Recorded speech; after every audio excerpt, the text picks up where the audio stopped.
Hello class, welcome back बच्चों। बेटा एक नया चैप्टर स्टार्ट कर रहे हैं। चैप्टर का नाम है financial statement with adjustment. Babu although हमने एक एडजस्टमेंट की बात कर ली है, आपको याद हो तो बेटा एडजस्टमेंट का नाम है क्लोजिंग स्टॉक। और मैं एक बात बोल चुका हूँ बेटा, क्लोजिंग स्टॉक अगर बैलेंस शीट ट्रायल बैलेंस के अगर बाहर दिया गया है तो बेटा उसके दो ट्रीटमेंट होते हैं, ठीक है ना। ट्रीटमेंट याद है आपको? क्या दो ट्रीटमेंट होते हैं बेटा? एक रिकॉर्ड करते हैं ट्रेडिंग की क्रेडिट साइड में और दूसरा बेटा एसेट साइड, बैलेंस शीट में एसेट साइड, ऐसे ही करते हैं रिकॉर्ड। बाबू मेरे साथ साथ एक बात लिखना, चैप्टर शुरू को पहले चैप्टर का नाम लिखना फाइनेंशियल स्टेटमेंट विद एडजस्टमेंट।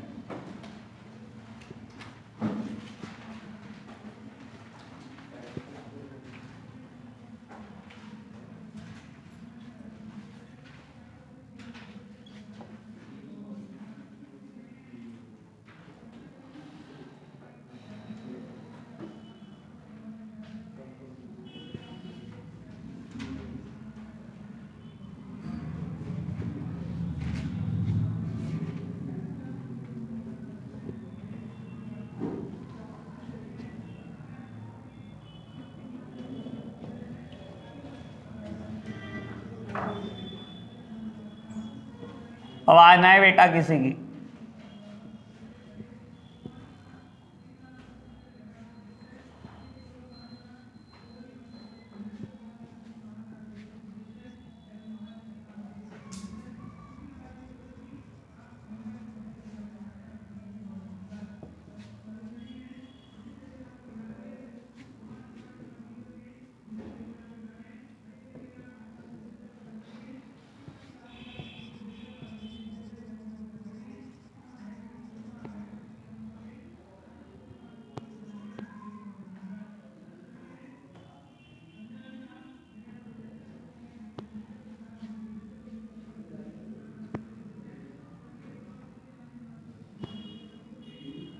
फटाफट से नोट डाउन करना इतना।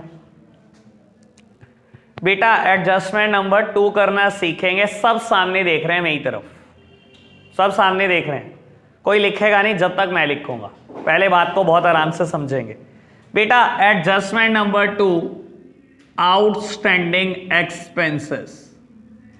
बेटा आपको बैलेंस शीट के बाहर ट्रायल बैलेंस के बाहर एडिशनल इंफॉर्मेशन में गिवन होगा कि कोई ना कोई एक्सपेंस आउटस्टैंडिंग है। कैसे गिवन होगा समझा देता हूं। ये ट्रायल बैलेंस है, it is not a complete trial balance, it is the extract of trial balance, ठीक है ना। ये मैंने कुछ एक्सट्रैक्ट बनाकर दिखा रहा हूं, extract of trial balance. Name of account, अक्षर चुप हो जा भाई, डेबिट क्रेडिट। बेटा लिखा हुआ है सैलरी 66,000 और बेटा कहीं ना कहीं ट्रायल बैलेंस मीट आउट हुआ होगा। और बेटा एडिशनल इंफॉर्मेशन में लिखा हुआ है, additional info salary for 1 month is outstanding. 1 महीने की सैलरी आउटस्टैंडिंग है, ऐसे कुछ दिया हुआ है, ठीक है जी। एडिशनल इंफॉर्मेशन में दिया हुआ है, अभी मैंने ऊपर लिखकर बताया बेटा हर एडजस्टमेंट के 2 इफेक्ट होंगे, the one is credit and the one is debit, ठीक है ना। जैसा कि बेटा जर्नल एंट्री के साथ होता था। अब आप सोचो जब हमने क्लोजिंग स्टॉक को रिकॉर्ड करा, क्या हमने 2 इफेक्ट रिकॉर्ड करे? One is on the asset side, that means debit, one is on the credit side, trading की क्रेडिट में रिकॉर्ड करा, ठीक है ना बेटा। अब बहुत आराम से इस बात को समझना। बेटा सैलरी ट्रेडिंग अकाउंट का पार्ट होता है, प्रॉफिट एंड लॉस अकाउंट का पार्ट होता है या बैलेंस शीट का पार्ट होता है? प्रॉफिट एंड लॉस अकाउंट का पार्ट होता है। तो मैं इसको रिकॉर्ड कैसे करने वाला हूं समझना बहुत आराम से, ठीक है ना। अब हम बेटा एक्सट्रैक्ट बना रहे हैं trading and profit and loss account का और बैलेंस शीट का, सब सामने देख रहे हैं बेटा, ठीक है ना। फॉर्मेट पूरा आप कर लेना, मैं पूरा नहीं कर रहा हूं बेटा, लेकिन एक बार ढंग से समझा देता हूं। बाबू बैलेंस शीट का फॉर्मेट रेडी किया, ट्रेडिंग एंड पी&एल का फॉर्मेट रेडी करा। सबसे पहले बेटा पी&एल अकाउंट की डेबिट साइड लिखा टू सैलरी 66,000 और ये बाहर नहीं लिखी मैंने अमाउंट। बाबू अगर आपको बहुत अच्छे से ध्यान हो तो मैं यहां पर लिखता था for the period 1 April to 31 March of next year, ठीक है ना। अगर इसने मेरे को ये बोला कि सैलरी 1 मंथ की आउटस्टैंडिंग है, तो ये ऐसे भी तो बोल सकता था बेटा salary is paid only for the 11 month. अगर ये बोल दे या ये बोल दे तो दोनों बातें तो एक ही है ना। आउटस्टैंडिंग से मतलब समझते हो बेटा, क्या मतलब होता है आउटस्टैंडिंग से? Expenses incurred but not yet paid, यही मतलब होता है ना इसका, कि एक्सपेंस हो तो चुका लेकिन आपने आज तक पे नहीं करा। यही तो मतलब होता है बेटा आउटस्टैंडिंग का।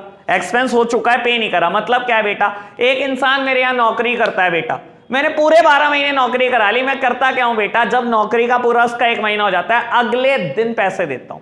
यानी कि पूरी अगर उसने मेरे पास अप्रैल नौकरी करी तो मैंने 1 मई को सैलरी दी, जब बेटा मई नौकरी कर ली तो मैंने 1 जून को सैलरी दी, पूरी दिसंबर कर ली तो 1 जनवरी, जनवरी कर ली तो 1 फरवरी, 1 फरवरी कर ली तो 1 मार्च, और पूरी जब मार्च कर ली तो बेटा मैंने 1 अप्रैल को सैलरी देनी थी, लेकिन मैं जब 31 मार्च को अकाउंट्स बना रहा था तो क्या मेरे लिए सैलरी 1 महीने की आउटस्टैंडिंग है कि नहीं? कि मैं काम तो ले चुका हूं उससे लेकिन मैंने पे नहीं किया बेटा, एक्सपेंस इंकर हो चुका पर पे नहीं करा। आप खुद सोचो, जब बेटा मैं यहां पर लिखता हूं पूरे 12 महीने लिखता हूं और मैंने रिकॉर्ड करी है सैलरी 11 महीने की, क्या बेटा पीरियोडिसिटी कंसेप्ट ये नहीं कहता कि पूरे 12 महीने के लिए रिकॉर्ड करना चाहिए आपको?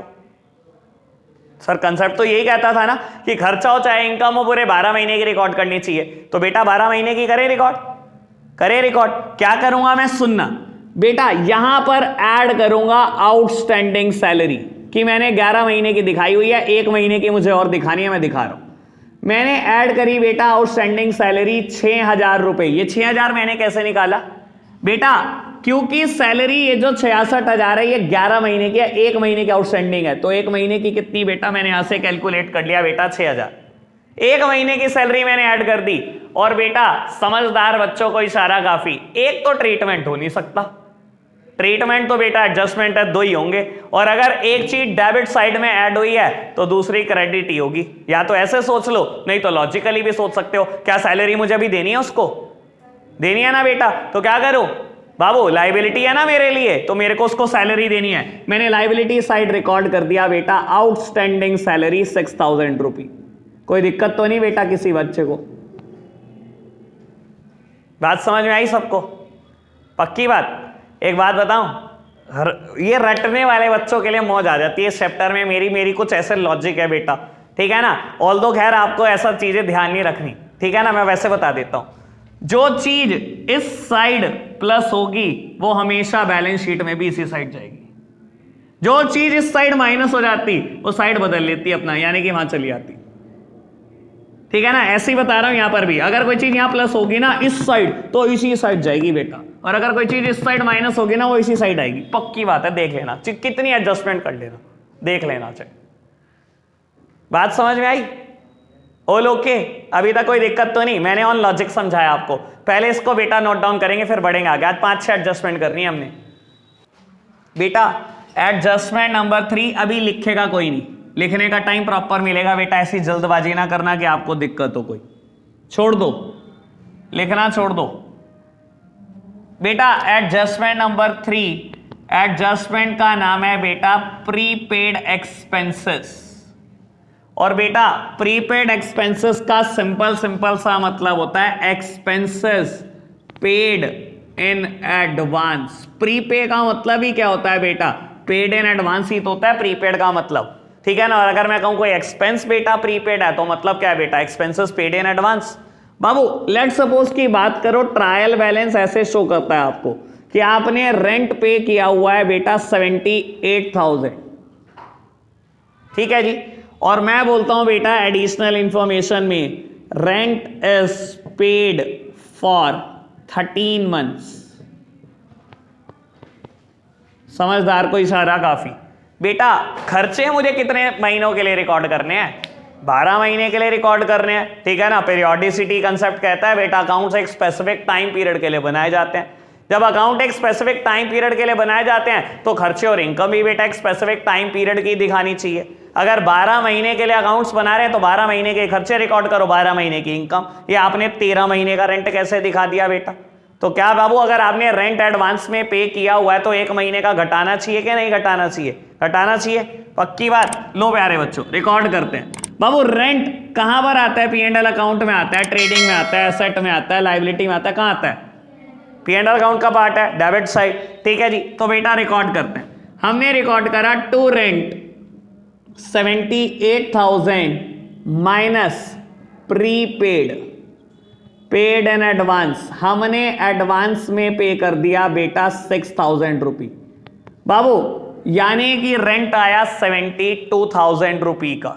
ठीक है जी बाबू, अब समझदार को इशारा काफी। प्रीपेड मेरे लिए बेटा एसेट है या लाइबिलिटी? क्यों सर सोचना है, रट्टा नहीं मारना। मान लो इस जगह का ही रेंट मैंने एडवांस दिया हुआ है बेटा 1 महीने का, तो बाबू मैं परफॉर्म कर चुका हूं, लैंडलॉर्ड को मेरे लिए परफॉर्म करना है, तो मेरे लिए तो एसेट है, वो भी 1 महीना और मेरे लिए परफॉर्म करेगा, तो मेरे लिए तो एसेट है ना बेटा, कि उसने परफॉर्म करना है, मुझे बेनिफिट उसने देना है, मैं तो दे चुका जो देना था। क्लियर है ना बात? बाबू लो, मैंने रिकॉर्ड कर दिया एसेट साइड प्रीपेड एक्सपेंसेस, और आप आज तक रिकॉर्ड करते ही आ रहे हो। अकाउंटिंग इक्वेशन से ही सिखा दिया जाता है आपको बेटा ये चीजें, तो ठीक है ना। और बाकी फिर हमारा लॉजिक तो ठीक है ही है, ठीक है ना। कोई चीज यहां प्लस होगी तो यहीं जाएगी, यहां माइनस होगी तो कैसे चली जाएगी सेम साइड, ठीक है ना। और आप खुद भी सोच लो बेटा, the one effect is credit. मैं क्यों क्रेडिट बोल रहा हूं बेटा? डेबिट में माइनस हो रहा है, ये लिखा जरूर डेबिट साइड है, बट डेबिट में माइनस हो रहा है। अगर कोई चीज डेबिट में माइनस हो रही है मतलब क्रेडिट है ना बेटा, तो अगर एक इफेक्ट क्रेडिट है तो दूसरा तो डेबिट पक्का ही होगा। ऑल ओके, कोई दिक्कत तो नहीं आई इस बात में? नोट डाउन करें, फिर बढ़ते हैं आगे बेटा। स्टार्ट करते हैं एडजस्टमेंट नंबर 4। एडजस्टमेंट का नाम है बेटा एक्रीयूड इनकम। बेटा जैसे हम खर्चों के लिए 2 वर्ड इस्तेमाल करते हैं, एक आउटस्टैंडिंग और दूसरा प्रीपेड, वैसे इनकम के लिए भी हम 2 वर्ड इस्तेमाल करते हैं, एक का नाम है एक्रीयूड और दूसरे का नाम है अनएक्रीयूड। ठीक है ना बेटा। खर्चा अगर आउटस्टैंडिंग हो तो उसका मतलब क्या होता है? Expenses incurred but not yet paid, expense हो चुका पर पे नहीं करा। और अगर एक्रीयूड इनकम हो, इसका मतलब क्या होता है बेटा? इसका मतलब सेम होता है, लेकिन वो खर्चों की भाषा में वर्ड लगता है, ये बेटा इनकम के लिए वर्ड लगता है income earned but not received. Income कमा चुके लेकिन रिसीव नहीं हुई बेटा आपको, ठीक है ना। इनकम तो हो चुकी बेटा पर रिसीव नहीं हुई, अभी मिल जाएगी बेटा। मान लो बेटा बात करता हूं कमीशन रिसीव्ड,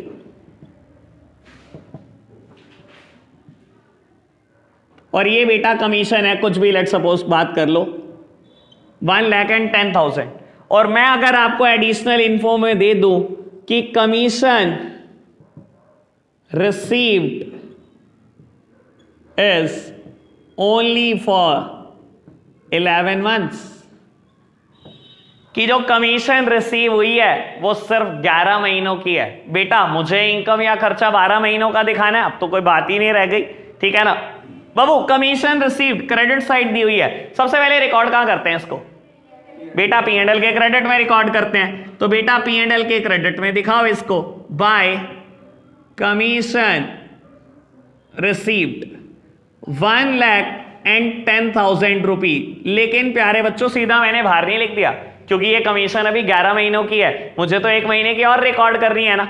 कई बार ऐसा हो जाता है बेटा, कंपनीज आपको कहती हैं कि आप इतने इतने टारगेट पूरे कर दो, हम कमीशन देंगे। अब टारगेट कैसे पता लगते हैं? जब आप 1 तारीख से लेकर 30 तारीख तक काम कर लोगे तो कंपनी देखती है अच्छा 30 दिन में इतना टारगेट पूरा हो गया तो अगले महीने देंगे कमीशन। अब हुआ क्या बेटा? आपने जो अप्रैल मंथ काम किया उसकी कमीशन मिली, मई मंथ जो काम किया उसकी मिली, जून मंथ, ऐसे ही दिसंबर मंथ जो काम करा उसकी मिली, जनवरी जो काम मिला उसकी करी, फरवरी जो काम किया उसकी मिली, मार्च काम कर चुके हो, कमीशन अभी अप्रैल में मिलनी है बेटा, लेकिन बाबू अकाउंट क्लोज करने थे, तो आपने दिखाया कि मैं कमीशन कमा तो चुका हूं पर बेटा मिली नहीं है, अभी मिलनी है अभी अगले महीने, तो बेटा रिकॉर्ड तो करेंगे, क्योंकि इसी बेटा अकाउंटिंग पीरियड को एक्रीयू करती है वो इनकम। तो बेटा मैंने रिकॉर्ड करा एक्रीयूड इनकम 10,000 रुपी, मैंने कमीशन दिखा दी पूरे 12 महीने की। बेटा एक्रीयूड इनकम मेरे लिए एसेट है लायबिलिटी?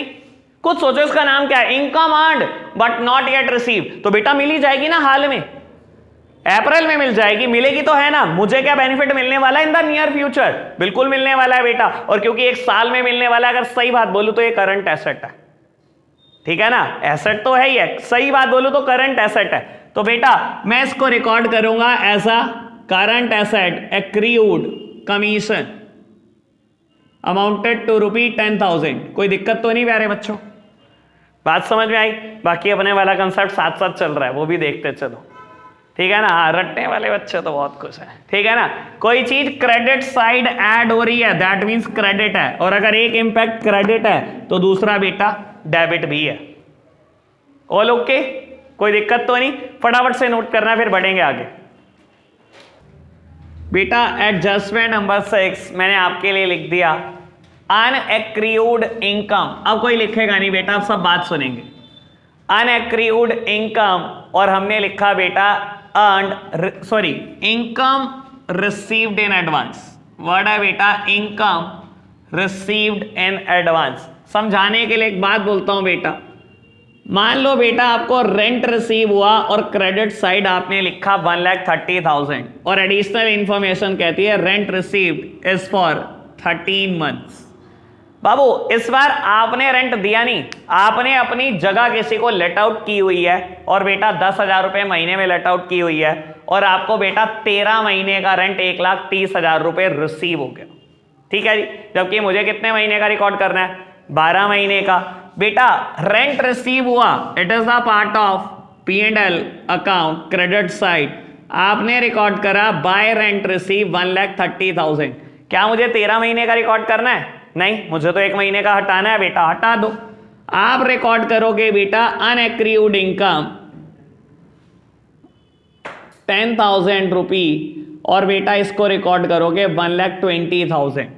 बाबू अनएक्रीड इनकम क्या है आपके हिसाब से? एसेट है, लायबिलिटी है? क्या है?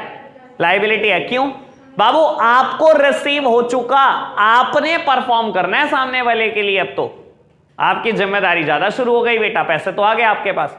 तो बेटा अनएक्रीड इनकम हमारे लिए लायबिलिटी है, हम इसको रिकॉर्ड करेंगे लायबिलिटी साइड, अनएक्रीड रेंट 10,000 रुपी।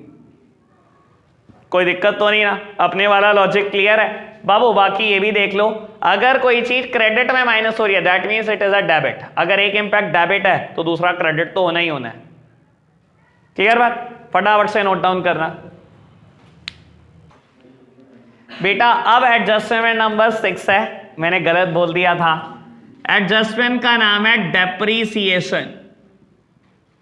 ऑल्दो बेटा मीनिंग लिखना मेरे लिए प्रैक्टिकली पॉसिबल नहीं है, बहुत बड़ा मीनिंग है, मैंने बहुत बार लिखवाया हुआ है। Fall in the value of fixed assets due to normal wear and tear, expected obsolescence, change in technology, याद होगा आपको, पैसेज ऑफ टाइम, ये सारी बातें हमने पहले लिखी हुई है बेटा। एडजस्टमेंट का नाम है डेप्रीसिएशन, बहुत आराम से सुनना। अच्छा ये तो पता होगा ना, डेप्रीशिएट बेटा फिक्स्ड एसेट्स पे लगता है, ठीक है ना। फिक्स्ड एसेट्स का इस्तेमाल करने से या कुछ टाइम बीत जाने पर या टेक्नोलॉजी के बेटा अप डाउन होने पर बेटा कहीं ना कहीं फिक्स्ड एसेट्स की वैल्यू गिरती है, उस वैल्यू का गिरना ही डेप्रीसिएशन होता है। ये तो याद है ना बेटा बात? बाबू मैं बोलता हूं ट्रायल बैलेंस में आपको मैंने एक फिक्स्ड एसेट्स दी, लेट सपोज फर्नीचर 1 लाख, या एक और fixed assets they the plant worth ₹1,50,000, ठीक है जी। और मैंने बेटा एडिशनल इंफॉर्मेशन में दे दिया depreciation on furniture should be charged at the rate 10% per annum, और depreciation on plant should be charged at the rate 20%, sorry per annum था बेटा, ये पर एनम। लो प्यारे बच्चों, बाबू मैंने लिख दिया ट्रायल बैलेंस में एक फिक्स्ड एसेट्स का नाम फर्नीचर, एक का नाम प्लांट, और बेटा दोनों पे बता दिया डेप्रीसिएशन आपको चार्ज करना है, ठीक है जी। बेटा पहले बताओ ये दोनों क्या है? फिक्स्ड एसेट्स हैं, दैट मींस इसको कहां रिकॉर्ड करना है बेटा? एसेट साइड आपको बैलेंस शीट में सबसे पहले। तो बेटा जब मैं इसे बैलेंस शीट में रिकॉर्ड करने लगूंगा, सबसे पहले लिखूंगा फर्नीचर वैल्यूइंग ₹1 लाख। बेटा क्या मैं इसको 1 लाख का बाहर रिकॉर्ड कर दूं? नहीं बेटा, मेरे को क्या करना है? अभी डैब चार्ज करना है। कहते हैं पूरे साल का डैब चार्ज करो, इसके ऊपर 10%। तो बेटा करें चार्ज 10%। बेटा 1 लाख का 10% यानी कि 10,000 रुपए फर्नीचर की वैल्यू में कमी आई है, कुछ गिरावट आई है, क्योंकि आपने इस्तेमाल करा है पूरे साल फर्नीचर। मैंने डैप को माइनस कर दिया, फर्नीचर को रिकॉर्ड कर दिया 90,000, लेकिन क्या बेटा एडजस्टमेंट कोई एक जगह जाती है? डैप आपका खर्चा नहीं है क्या? याद हो बेटा मैं कैसे बोलता था, मैं बता देता हूं, dep is a non cash expense. Dep खर्चा तो है लेकिन कभी कैश जेब से नहीं जाता। खुद सोचो, मैं ये चेयर 800 रुपए की लेकर आया, हम इस्तेमाल कर रहे हैं, साल हो गया, 1.5 साल हो गया, आज मैं इसको बेचने जाऊं 800 मिलेंगे? नहीं मिलेंगे। मान लो बेटा मैं कहता हूं आज 500 मिलेंगे, क्या इसकी वैल्यू 300 रुपए डेप्रीशिएट हुई 300 रुपए? क्या मैंने 300 रुपए नगद दिए किसी को? तो बेटा डैप खर्चा तो है, लेकिन ये एक ऐसा खर्चा है जो नॉन कैश है, कैश में नहीं जाता, लेकिन खर्चा तो है ना बेटा। और खर्चे क्या होते हैं बेटा? डेबिट। तो कहां रिकॉर्ड करो बेटा? P&L की डेबिट साइड टू डेप्रीसिएशन, और बेटा मैंने हाइफन करके लिख दिया फर्नीचर। फर्नीचर का डैप 10,000 है, यही मशीनरी का भी जोड़ देंगे। बाबू दूसरी एसेट क्या है बेटा? प्लांट। आपने रिकॉर्ड करा एसेट साइड प्लांट 1.5 लाख और कहता है 20% डेप्रीशिएट करना है, तो बेटा 20% आएगा 30,000।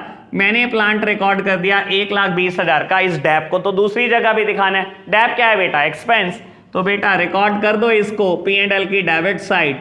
मैंने रिकॉर्ड कर दिया बेटा टोटल डैप 40,000। कोई दिक्कत तो नहीं?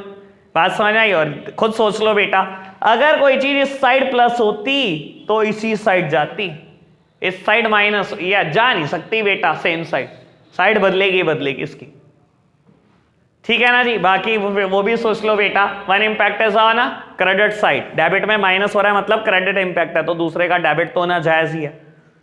क्लियर बात? डैप समझ आया? लिखो, इसी पर बेस्ड और क्वेश्चन करेंगे अभी बेटा एक और क्वेश्चन की बात करते हैं। यहां से ना डेप्रीसिएशन के ही थोड़े एडवांस लेवल पे जाएंगे, ठीक है आसानी, कुछ मुश्किल बात नहीं है, लेकिन बेटा समझने की बात है। लो जी, सब सामने देख रहे हैं बेटा, मेरी तरफ सब सामने देख रहे हैं, कोई लिखेगा नहीं। बाबू मैंने एडजस्टमेंट नंबर 6 ही है, कुछ नहीं आगे बढ़ रहा। फर्नीचर मैंने ऐसे दिया 1 लाख रुपए, डैप मैंने ऐसे दिया 10,000 रुपए। रिकॉर्ड करना है, कहाँ का रिकॉर्ड करना है आपने बताना है, मेरे को कुछ नहीं पता। फर्नीचर कहाँ रिकॉर्ड करूं, फटाफट बताओ। एसेट साइड, लो जी कराओ फटाफट से रिकॉर्ड। फर्नीचर वैल्यूइंग रुपी 1 लाख माइनस कराओ जी डैप। कितना करूं? माइनस करूं डैप? सान्या क्यों करूं माइनस? बाबू अच्छा मैं मेंशन कर देता हूं यार, ये क्या बात हुई? नेकी और पूछ अब बता, कर दूं माइनस? गधे हो आप। मैंने एक बात बोली बेटा आपको कि अगर कोई चीज ट्रायल के बाहर दी हुई है तो 2 जगह रिकॉर्ड करनी है, ट्रायल के अंदर दी है तो एक ही जगह। अब मैं बताता हूं बेटा, मैंने ट्रायल के अंदर दी तो रिकॉर्ड क्या करूंगा? एक ही जगह। मैंने फर्नीचर रिकॉर्ड करा 1 लाख, सीधा बैलेंस शीट के बाहर करूंगा, और डेप्रीसिएशन मेरा खर्चा है तो लिखूंगा टू डेप्रीसिएशन, रिकॉर्ड करूंगा 10,000। अब बच्चे कह रहे हैं अगर एक ट्रीटमेंट करना था तो वहीं कर देते, यहीं क्यों करा? बेटा देखो इस बात का ना मतलब समझने की कोशिश करो। अगर कोई चीज आपको ट्रायल के अंदर दी है और नाम लिखा है डैप ऑन फर्नीचर, इसका मतलब क्या होता है? फर्नीचर में 10,000 एडजस्ट करने के बाद है। अगर कल क्लोजिंग स्टॉक यहां लिखा हुआ था ना बैलेंस शीट के अंदर, सॉरी ट्रायल के अंदर, मैंने एक बात बोली थी ये परचेज सेल में एडजस्ट करने के बाद है, इसलिए इसको वहां मत रिकॉर्ड कर देना, ट्रेडिंग में इसको एसेट साइड लेकर जाना। इसका मतलब पता है क्या होगा बेटा? फर्नीचर था सही मायने में 1,10,000 का, 10,000 का डैप एडजस्ट करने के बाद मैंने फर्नीचर 1 लाख दिखाया और डैप यहां दिखाया हुआ है। इसका मतलब इस फर्नीचर में, नेट फर्नीचर इसमें डैप एडजस्टेड है पहले से। इसको एक ही जगह रिकॉर्ड करेंगे, कहां करेंगे? P&L के डेबिट साइड। समझ आई बात? पक्के से लिखना बेटा, सब सामने देखना। हल्का सा चेंज और करते हैं डैप में। Furniture 1 lakh, provision for depreciation, ये तो आपका फेवरेट अकाउंट है, बनाया नहीं बनाया यार? ये मत कहना बनाया नहीं हमने, मैंने खुद बनवाया अपने हाथों से प्रोविजन फॉर डेप्रीसिएशन अकाउंट। लो प्यारे बच्चों, बताना आपने रिकॉर्ड कहां, किसको, कैसे करूं? फर्नीचर दिया हुआ है 1 लाख, प्रोविजन फॉर डेप दिया हुआ है 10,000। बताओ कहां रिकॉर्ड करूं? फर्नीचर को कहां रिकॉर्ड करूं? इतना तो पता है ना, एसेट साइड। ठीक है जी, कर दो। अमाउंट बताओ। 90,000। ये ले 90,000 बाहर है अंदर। प्रोविजन को कहाँ रिकॉर्ड करेंगे? नहीं नहीं, अच्छा नहीं नहीं भी हो गया इतनी जल्दी तेरा, कहाँ रिकॉर्ड करेंगे? देखो बेटा सुनना, इसको करने के दो तरीके हो सकते हैं। पागल है तू, सही बोल रही थी बेटा। देखो एक बात सोचो, provision for dep is on a credit side, तो रिकॉर्ड तो सर क्रेडिट में ही होगा कहीं, या तो P&L की क्रेडिट, ट्रेडिंग की तो क्रेडिट आता ही नहीं, P&L की क्रेडिट में भी नहीं आता वैसे तो कहां रिकॉर्ड होगा? लाइबिलिटी में। सर देखा जाए प्रोविजन, कोई भी प्रोविजन हो हमेशा लाइबिलिटी होती है, तो बेटा या तो लाइबिलिटी में रिकॉर्ड कर दो प्रोविजन फॉर डेप्ट 10,000, और ऑल्टरनेटिवली लोग कैसे रिकॉर्ड करते हैं ये भी बता देता हूं। हम कभी इसको ऐसे रिकॉर्ड करते ही नहीं सही मायने में, हम इसको ऐसे ही रिकॉर्ड करते हैं, furniture 1 lakh minus provision for dep 10,000, that means 90,000। Record ऐसे ही करते हैं सही मायने में, तो बस ऐसे ही है, टाइम पास। सर आपको बता देता हूं, प्रोविजन फॉर डेप्ट क्या होता है? जहां आप डेप्ट को इकट्ठा कर रहे होते हो, एक्यूमुलेट कर रहे होते हो, कभी तो एसेट में से माइनस होगा ना। कब माइनस करते हैं? जब बेच देते हैं एसेट को, तो माइनस तो एसेट में से ही करते हैं ना। तो बेटा आज क्यों ना दिखा दे माइनस करके एसेट में से, याद है ना? प्रोविजन फॉर डेप्ट अकाउंट एक्यूमुलेट ही तो करते हो, डेप्ट को इकट्ठा ही तो कर रहे होते हो वहां पे, चाहे ऐसे दिखा दो चाहे ऐसे, वैसे ये तरीका ज्यादा अच्छा है। क्लियर बात? नोट करना बेटा। हल्का सा एग्जांपल में चेंज कर रहा हूं, सब सामने देख रहे हैं अभी नोट डाउन मत करना बेटा, गड़बड़ हो जाएगी, वरना पक्का बोल रहा हूं।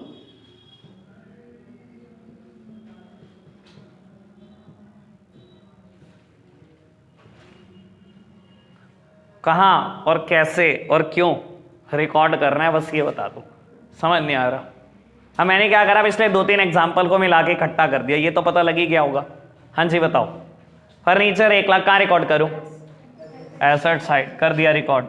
प्रोविजन माइनस कर दो 20,000, माइनस कर दिया 20,000, रिकॉर्ड कर दिया 80,000। और डेप्रीसिएशन का P&L अकाउंट में रिकॉर्ड कर दो बेटा, टू डेप्रीसिएशन 10,000 रुपए। ऐसा ही है, कोई दिक्कत तो नहीं? सर सच में ऐसे रिकॉर्ड होगा, मतलब बता दो, लेकिन एक बार रीडिंग सिखा दो, क्योंकि आप रट्टा मारोगे वो मेरे को बर्दाश्त नहीं होगा। बेटा जब भी प्रोविजन फॉर डेप्ट अकाउंट बनता है, आप डेप्ट की एंट्री क्या करते हो? क्या एंट्री ये करते हो, डेप्ट टू फर्नीचर? नहीं, एंट्री क्या करते थे? डेप्ट टू प्रोविजन। डेप्ट को क्या एक्यूमुलेट करते थे बेटा? प्रोविजन में, ठीक है ना? तो ये तो सोच लो डेप्ट का फर्नीचर से कोई वास्ता ही नहीं अगर प्रोविजन दिया गया, ठीक है ना? तो फर्नीचर तो 1 लाख ही जाएगा। बाबू प्रोविजन दिया गया, क्या ये डेप्ट इस प्रोविजन में एडजस्टेड है? अगर दोनों ट्रायल में तो एडजस्टेड है। इसका मतलब क्या है? पिछले साल भी डेप्ट लगा होगा 10,000, इस साल भी डेप्ट लगा है 10,000, लेकिन वो प्रोविजन में जोड़ के 20,000 हो गया। तो इस डेप्ट को कहीं प्रोविजन में डालने की कोशिश मत कर देना। क्लियर है ना बात? रीड किया जा रहा है ना बेटा? अगर कोई चीज ट्रायल के अंदर है ना, दैट मीन्स वो पहले से ही एडजस्ट हो चुकी है सब में। और अगर मैंने ट्रायल के बाहर लिख दिया होता तो इसका मतलब ना तो ये प्रोविजन में 10,000 जुड़े, ना P&L में दिखाए गए। फिर क्या करता? फिर इस 10,000 को प्रोविजन में भी जोड़ता और P&L में भी दिखाता, अगर ये ट्रायल के बाहर होता। ट्रायल के अंदर है मतलब ये प्रोविजन में भी एडजस्ट हो गया बेटा। बाकी एक ट्रीटमेंट दिखाना है, वो एक ट्रीटमेंट दिखा दो आप। ट्रायल के अंदर है तो एक ही तो जगह दिखाऊंगा। क्लियर है? हार्दिक कोई दिक्कत आई?